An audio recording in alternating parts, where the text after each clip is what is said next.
Assalamu alaikum warahmatullahi wabarakatuh. Kamar yadda 'yan uwa suka buƙata, ga bidiyo yadda ake tura dala daga wallet ɗinka zuwa wallet ɗin dollar ɗinka. An gane ko? So, abu na farko abin da za ku yi sai ku taɓa nan. An gane ko? So, bayan kun taɓa nan gurin sai ku taɓa nan inda aka ce e-wallet. So, bayan kun taɓa e-wallet sai ku taɓa nan gurin inda aka ce transfer. An gane ko?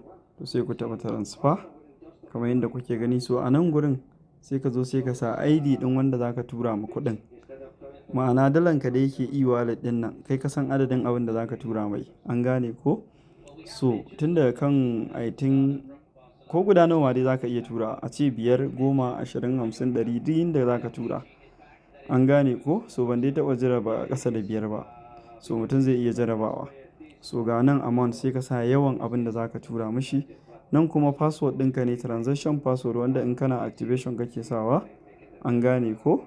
Ba login password ba, transaction password wanda in za ka yi activation kake sa shi. So wannan shine yadda ake transfer a 5to insha Allahu ta'ala. Duk wanda yake buƙata zai transfer. So wannan bidiyon zai tsaya ya kalla zai ga yadda ake. Kana cika requirement ɗin kawai za ka yi transfer ka salin alin misali. Ba ga ID na ba?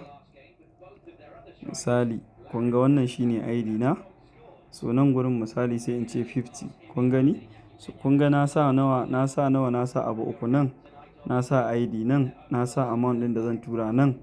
Ga shi nan. Kawai sai in taɓa submit. Shi ke nan. An gane ko?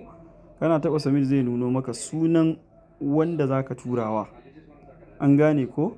Ko da ka ga sunan ya bambanta da sunan da ya tura maka sai ka tambaye shi shin ga sunan da ya bani in tura. In kuma ka ga ya talwin ya iri ɗaya da sunan da ya baka, kawai ka san kama mashi yan dalolin shi. Allah ya bamu sa'a. Sai ku danna wannan. Shi ke nan.